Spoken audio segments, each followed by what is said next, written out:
Bismillahirrahmanirrahim. Alhamdulillah nahmaduhu wa nasta'inuhu wa nastaghfiruh. Wa na'udzu billahi min shururi anfusina wa min sayyiati a'malina.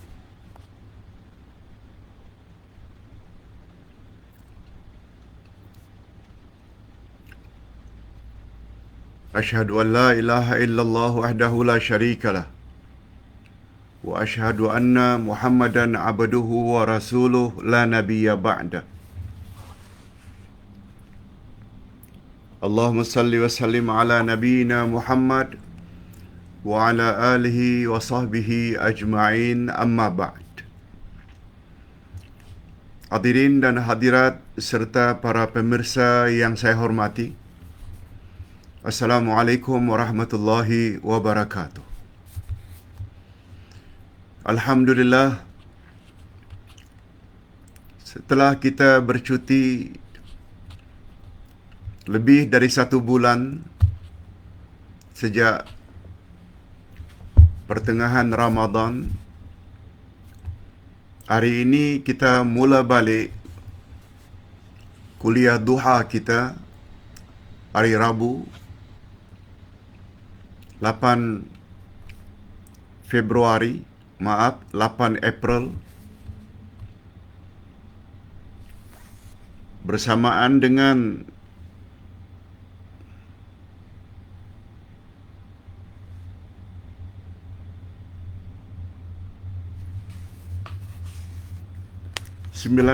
Syawal 1447. Seperti biasa, kita mulai dengan pelajaran Rabu Al-Asma'ul Husna. Kemudian berikutnya, insya-Allah, esok hari Khamis juga hari Jumaat dan Sabtu kita akan isi untuk minggu ini. Walaupun Jumaat dan Sabtu biasanya kita cuti, Ustaz akan ganti dengan pelajaran, kalau tidak salah, tafsir atau wasiat dan surat Al-Fatihah atau surat Al-Kahfi. Jadi untuk minggu ini kita akan belajar dalam kuliah duha Rabu hari ini, esok Khamis, seterusnya Jumaat dan Sabtu. Kemudian kita sambung lagi dengan hari Ahad seperti biasa. Ahad, Isnin, Selasa, Rabu, Khamis. Hadirin dan hadirat serta para pemirsa yang saya hormati,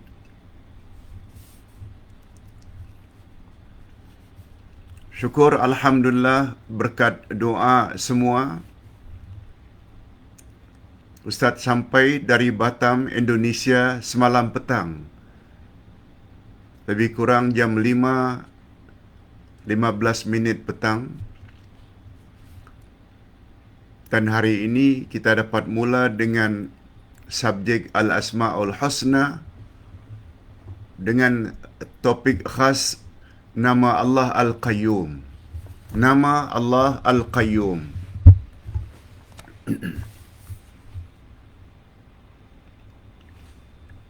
Hadirin dan hadirat serta para pemirsa yang saya hormati,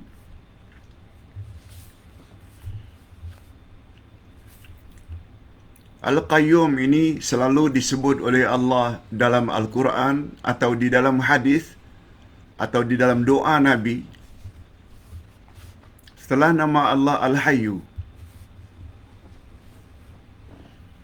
malah 2 nama ini disebut oleh Allah dalam penghulu ayat-ayat Quran, yaitu Ayatul Kursi.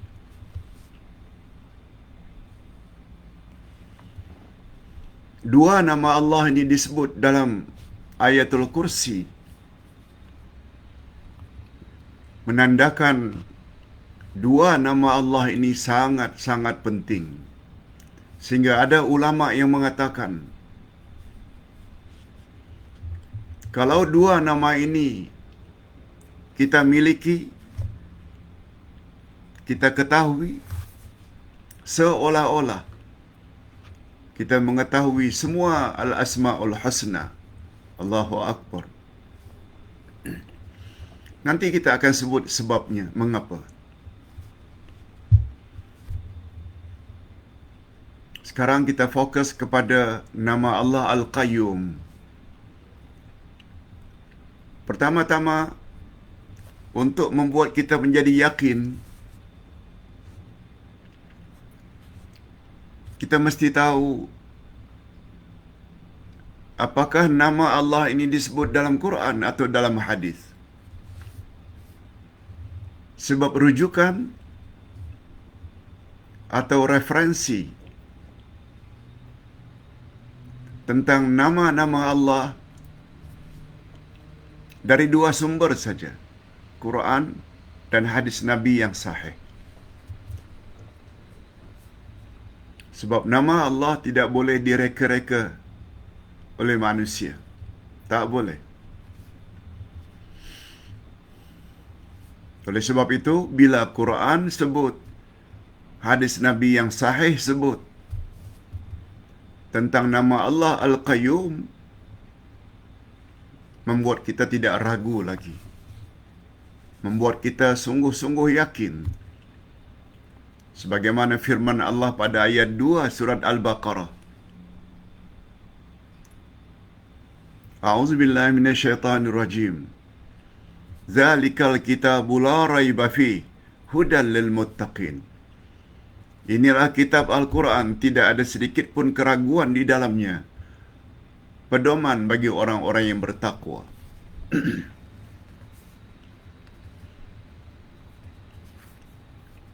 Di antara hikmah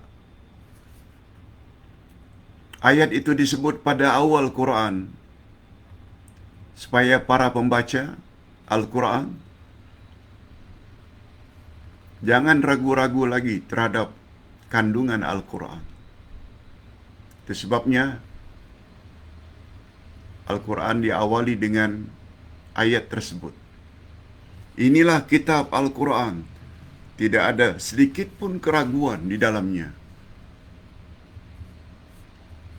Makna tidak ada sedikit pun keraguan di dalamnya, ia membawa mana semua kandungan Quran meyakinkan. Okey. Bila ditanya apa dalilnya nama Allah Al-Qayyum dari Al-Quran, ini dia. Bahagian pertama dari ayatul kursi.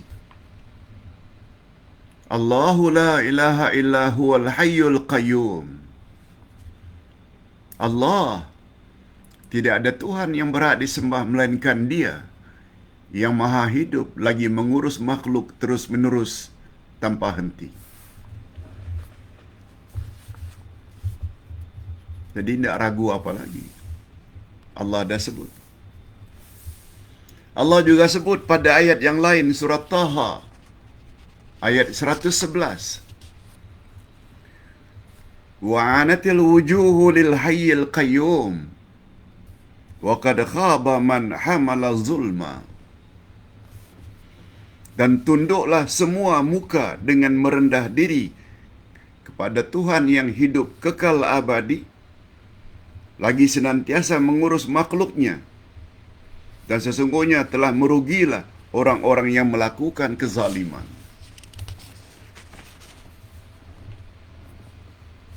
Siapa saja yang buat zalim, pasti rugi. Walaupun barangkali di dunia mereka berjaya, mereka kaya, banyak harta, mereka berkuasa, jadi pemimpin,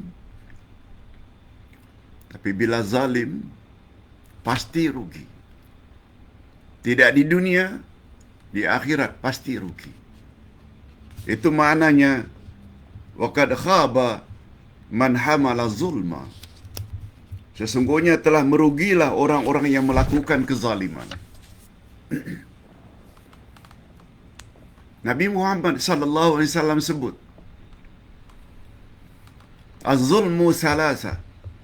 Zalim itu ada 3 jenis.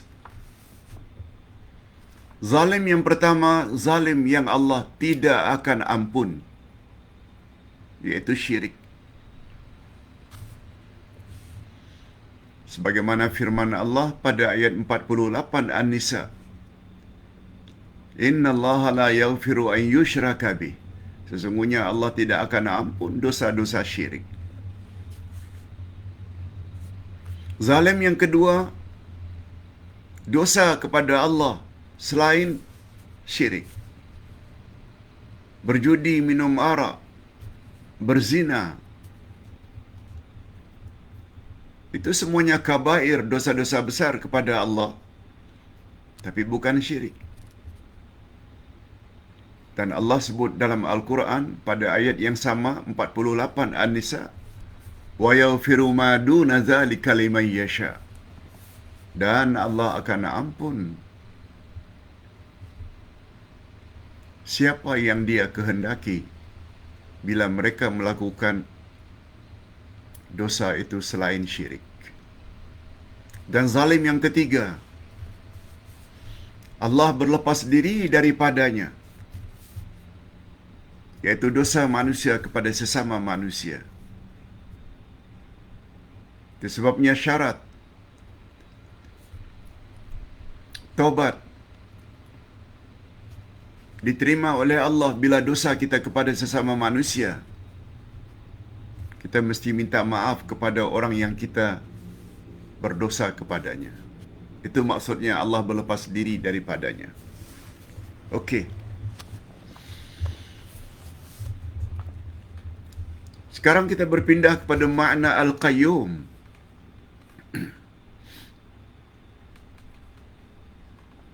Al-Qayyum diambil dari perkataan Al-Qiyam. Qiyam maknanya bangkit atau berdiri. Seperti adanya istilah Qiyamul Lail, bangkit malam. Itu sebabnya ada istilah kiamat. Hari kiamat maknanya hari kita bangkit dari kubur, berhimpun di padang mahsyar agar amal ditimbang.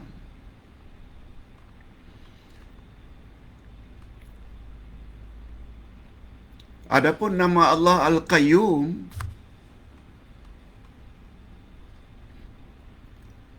dia adalah bentuk sigat mubalaghah, bentuk untuk menyatakan bersangat-sangatan qiyamnya Allah, berlebih-lebihan.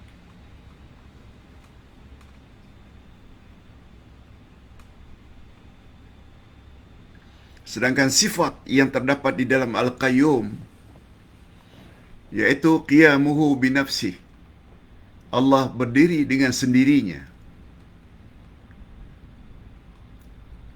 Mungkin agaknya bagi muslimat hari ini tidak begitu faham dengan makna qiyamuhu binafsih dengan makna ia berdiri dengan sendirinya. Sebab itu terjemahan lama. Terjemahan moden sekarang ini, ia membawa makna agar mudah difahami. Al-Qayyum dengan makna Allah Maha mengurus makhluk terus menerus tanpa henti. Allah mengurus makhluk, menurunkan hujan, menurunkan panas, gempa bumi, tsunami, mematikan, menghidupkan.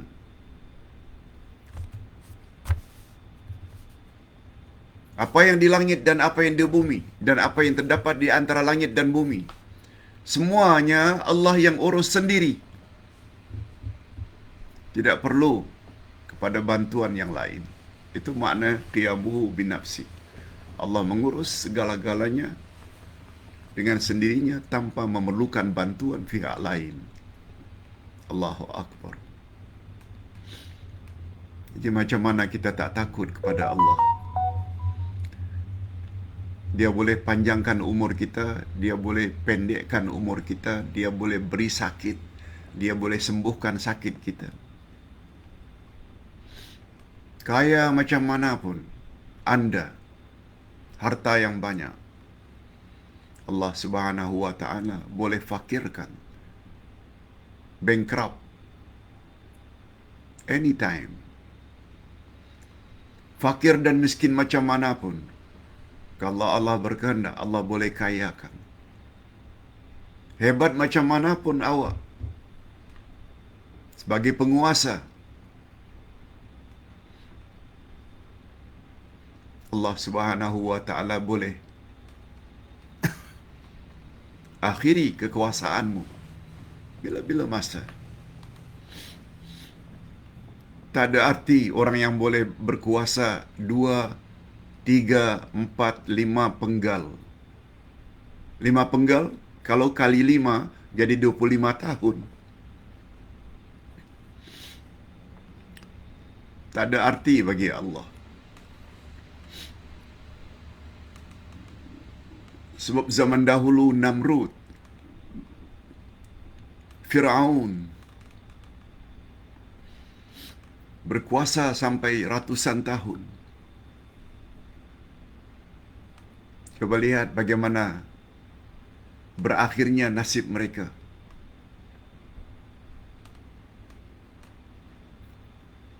Allah Subhanahu wa taala yang memiliki kekuasaan,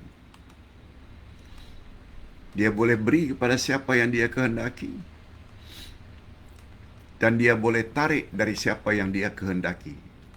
Bila-bila masa, anytime. Itu makna Al-Qayyum. Hadirin dan hadirat rahimakumullah. Cuma supaya lebih jelas lagi, bagus juga kalau kita tahu apa dia ciri-ciri khas Al-Qayyum, Pak Ustaz. Supaya kita lebih faham. Hanya kepada dia saja kita mengharap, tidak kepada yang lain. Di sini Ustaz tulis ada 4 ciri-ciri khas, tanda-tanda khusus qayyumnya Allah. Yang pertama, Allah Subhanahu wa taala mengurus makhluknya secara mutlak, absolutely. Bukan baru-baru ini, tapi sejak azali. Sebab sejak kita belum wujud lagi, Allah berkuasa mengurus makhluknya secara mutlak. Tidak ada satu makhluk pun yang boleh bangkang bila Allah berkehendak. Yang kedua, Allah Subhanahu wa taala mengurus makhluknya di langit dan di bumi, dan apa yang di antara langit dan bumi. Allah yang mengurus.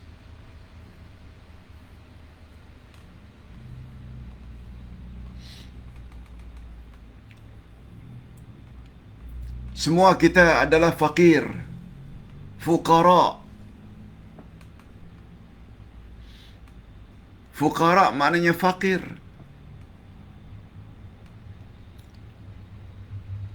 Yang berhajat kepada sesuatu. Allah pula Al-Ghani, Maha Kaya. Allah Maha Kaya maknanya Allah tidak memerlukan mana-mana pihak. Itu maksudnya Allah berdiri dengan sendirinya. Allah mengurus makhluk terus-menerus tanpa henti. Sedangkan kita ini fakir. Fakir maknanya memerlukan kepada pihak lain. Kita tidak kaya. Kita memerlukan Hatta orang yang mempunyai kekuasaan tertinggi di satu-satu negara, dia tak boleh hidup tanpa pemberian Allah. Makan, minum, tempat, oksigen untuk bernafas. Dia perlu kepada driver, supir. Dia perlu kepada pembantu rumah tangga. Dia ingin makan ikan, dia perlu kepada nelayan. Dia ingin makan buah-buahan, sayur-mayur, dia perlu kepada pekebun. Oleh sebab itu, tinggi macam manapun pangkatmu, jabatanmu, jangan sombonglah.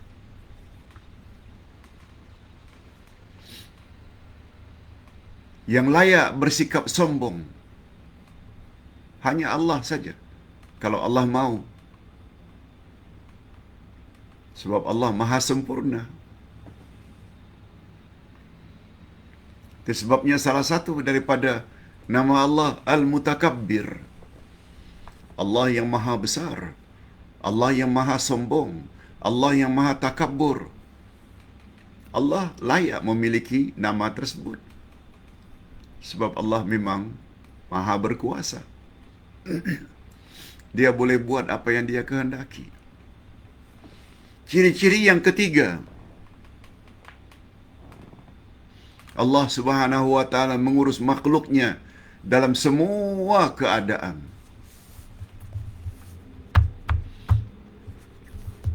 Kita fakir ke, kita kaya, kita orang biasa ke, kita orang yang berpangkat, kita kaya ke, kita miskin, kita orang Malaysia ke, kita orang Indonesia, kita orang Afrika, kita orang India, kita orang Korea, kita orang Jepun. Semuanya Allah yang urus. Dalam semua keadaan. Semua suku, semua bangsa. Malah yang mengurus, Allah yang mengurus bukan hanya manusia. Hatta malaikat, hatta jin, hatta binatang, hatta tumbuh-tumbuhan. Semua Allah yang urus. Di sini perlunya kita faham Al-Asma'ul Husna. Luar biasa. Itu sebabnya kata Imam Ibnul Qayyim, andai kata manusia memiliki semua jenis ilmu, tak kira dalam ilmu apapun, tapi jika pada masa yang sama mereka jahil terhadap Al-Asma'ul Husna, kata Imam Ibnul Qayyim memberi komen, orang yang punya semua ilmu itu kecuali Al-Asma'ul Husna, dia pada hakikatnya bagaikan orang yang tak punya ilmu walau sedikit. Hakikat itu boleh dilihat pada kulit buku ini, bahagian belakang.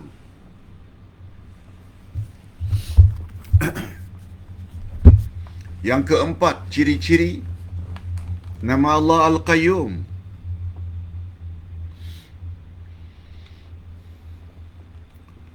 Di dalam nama Allah Al-Qayyum tersimpul di dalamnya segala sifat subutiyah fi'liyah. Seperti Al-Khalq mencipta, Al-In'am memberi nikmat, Al-Rizq memberi rezeki, Al-Ihya menghidupkan, Al-Mamat, Al-Imatah yang mematikan. Itu namanya subutiyah fi'liyah.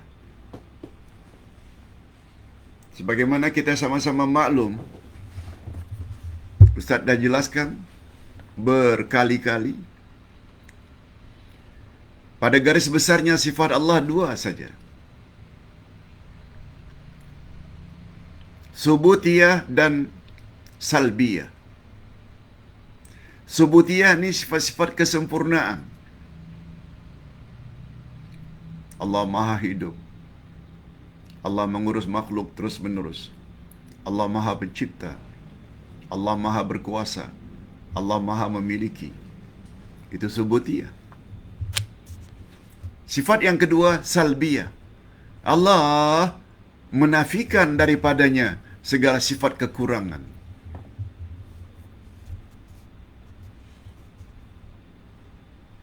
Sebagaimana ayatul kursi. Allahu la ilaha illa huwal hayyul qayyum.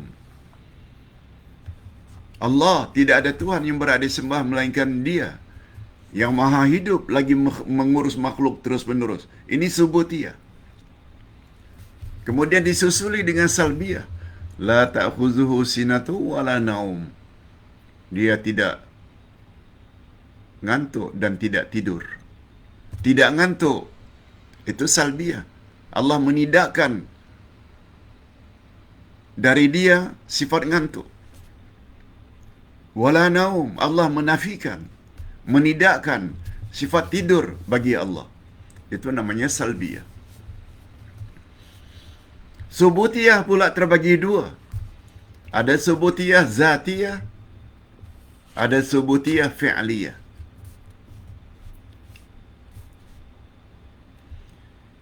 Subutiyah zatiyah maknanya Allah Subhanahu wa taala maha sempurna zatnya.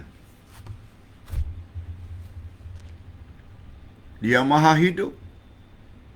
Hidupnya selama-lamanya. Dia hidup tidak berawal dari kematian. Dia hidup tidak berawal dengan tiada. Sifat sempurna.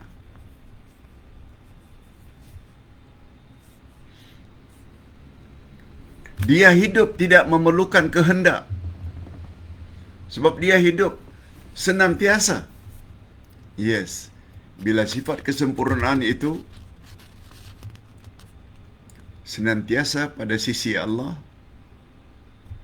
namanya subutiyah zatiyah. Al-alimu, Allah maha mengetahui. Maknanya Allah senantiasa mengetahui apa yang dilakukan oleh makhluk. Okey. Itu namanya subutiyah zatiyah.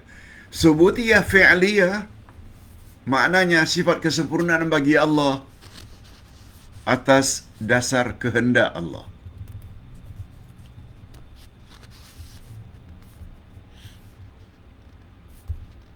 Dia ingin mencipta.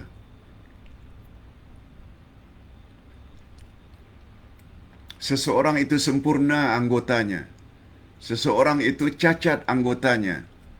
Seseorang itu panjang umurnya.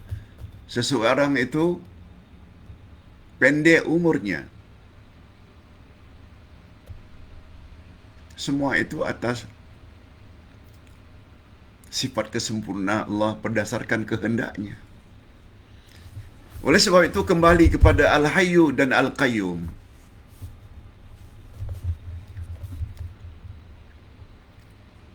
Kalau Al-Hayyu, Allah Maha Hidup, itu subutiyah zatiyah. Sebab dia senantiasa hidup.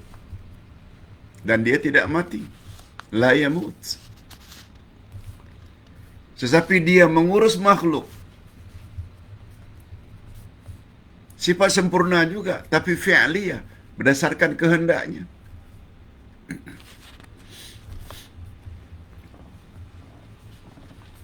Seperti semalam, Ustaz balik dari Batam.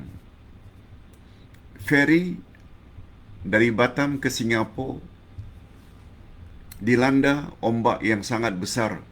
Hujan pula. Sehingga ferry itu oleng.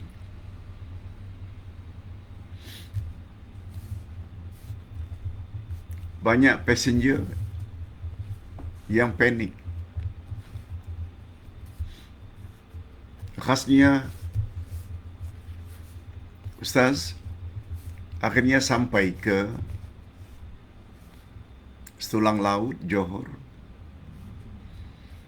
Dari Johor, Ustaz naik taksi ke Kuala Lumpur dalam keadaan yang tidak begitu sehat.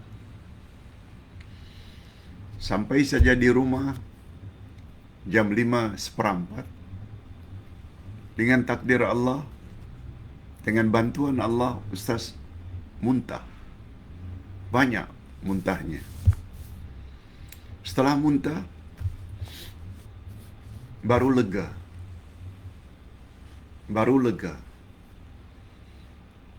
Dan setelah tidur sekian jam tadi malam, banyak rehat, pagi ini menjadi sehat kembali. Alhamdulillah. Tekak pun sudah tidak sakit lagi. Kesemuanya itu adalah atas kehendak Allah. Kita terima apa adanya. Kita reda. Kita makan obat. Kita banyakkan rehat. Akhirnya sehat sebagaimana sedia kala. Alhamdulillah. Apa yang Ustaz maksudkan? Semuanya itu adalah atas pengurusan Allah. Ini yang namanya subutiyah fi'liyah. Allah boleh sihatkan orang, Allah boleh sakit seseorang, Allah boleh panjangkan umur seseorang, Allah boleh pendekkan umur seseorang. Semuanya itu namanya subutiyah fi'liyah. Sedangkan al-hayyu itu subutiyah zatiyah. Tak pernah sifat itu pisah daripada Allah. Dan sifat itu bersifat senantiasa. Ini yang Ustaz maksudkan. Oleh sebab itu, bila kita memohon kepada Allah dengan menyebut nama Allah, Ya Hayyu, Ya Qayyum, seolah-olah kita telah menyebut semua nama Allah dari sifat subutiyah zatiyah, Ya Hayyu, dan semua sifat subutiyah fi'liyah yang diwakili oleh Al-Qayyum. Atas sebab itu, dua nama Allah ini disebut oleh Allah senantiasa bergandengan. Sehingga kata para ulama, bila dua nama Allah ini kita sebut, seolah-olah kita telah sebut semua nama Allah. Allahu Akbar. Itulah yang Ustaz maksudkan dengan jika disebut secara bergandengan. Itu penjelasannya tadi. Hadirin dan hadirat rahimakumullah. Nah, sekarang kita sampai kepada kesan positif. Bila kita beriman kepada nama Allah Al-Qayyum, apa kesan positifnya, Pak Ustaz? Dua nama Allah Al-Hayyu dan Al-Qayyum akan memberi kesan positif kepada diri orang yang beriman kepada kedua-duanya. Memberi kesan positif. Maknanya berguna dan sangat berfaedah.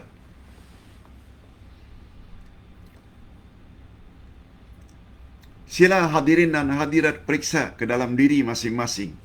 Setelah penjelasan ini, ada tak kesan positif itu? Setelah mendengar lebih kurang 35 minit penjelasan tentang Al-Qayyum dan Al-Hayyu, ada tak kesannya? Pertama, mesti ada kesannya bila iman dan yakin sungguh dengan nama Allah Al-Hayyu dan Al-Qayyum. Khasnya Al-Qayyum, dia akan menjadi orang yang mempunyai sifat tawakal yang tinggi. Tawakalnya, serahnya dirinya, dia serah dirinya kepada Allah setinggi-tingginya. Serta akan menyerahkan dirinya hanya kepada Allah. Sebagaimana sifat para nabi dan para rasul.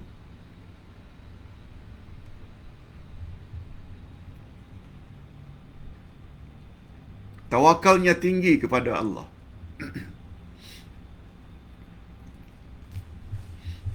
Sebagaimana sikap Nabi Ibrahim. ketika baginda akan dilempar oleh Raja Namrud ke dalam api. Malaikat Jibril mendekati baginda sambil bertanya, "Wahai Ibrahim, apakah engkau mohon perlu kepada pertolonganku supaya tidak dilempar ke dalam api oleh Namrud?" Begitu pertanyaan malaikat Jibril.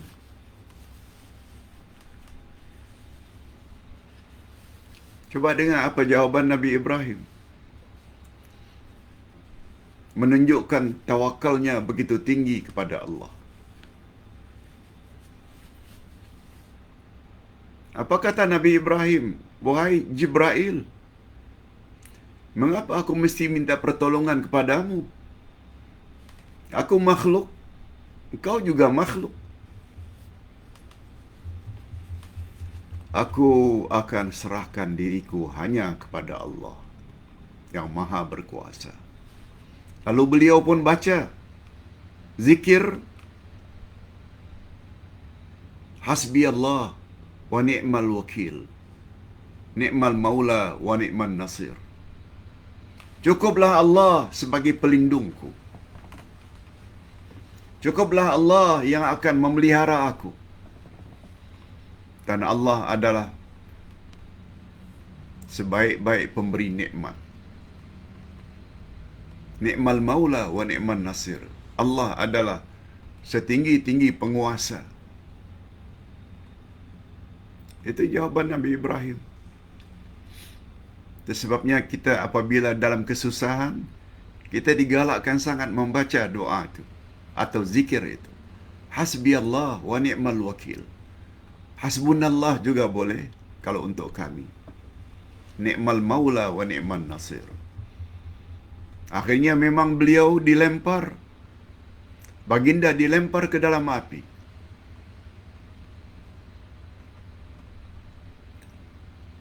Ketika itulah Allah berfirman kepada api, "Ya nar, kuni bardan wa salaman ala Ibrahim." Hei api, sejuklah kamu, dinginlah kamu, dan selamatkan Ibrahim. Begitu dilempar, Ibrahim tak merasa apa-apa panas sedikit pun, malah berjalan dalam api. Allahu Akbar. Itu maksudnya. Kalau kita dah faham nama Allah Al-Qayyum, yang mengurus makhluk terus-menerus tanpa henti, kesan positifnya kita akan jadi orang yang senantiasa tawakal pada Allah. Hanya Allah saja yang boleh melindungi kita.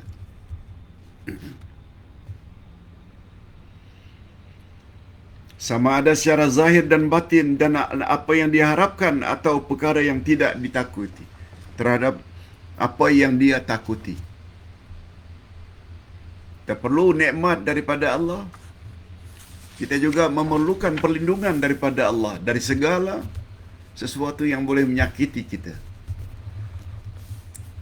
Dan yang kedua, yang terakhir, kesan positifnya, selain membina diri kita jadi orang yang tawakal yang tinggi, serah diri kepada Allah. Yang kedua, kita akan selalu menggunakan dua nama Allah tersebut ketika kita berdoa.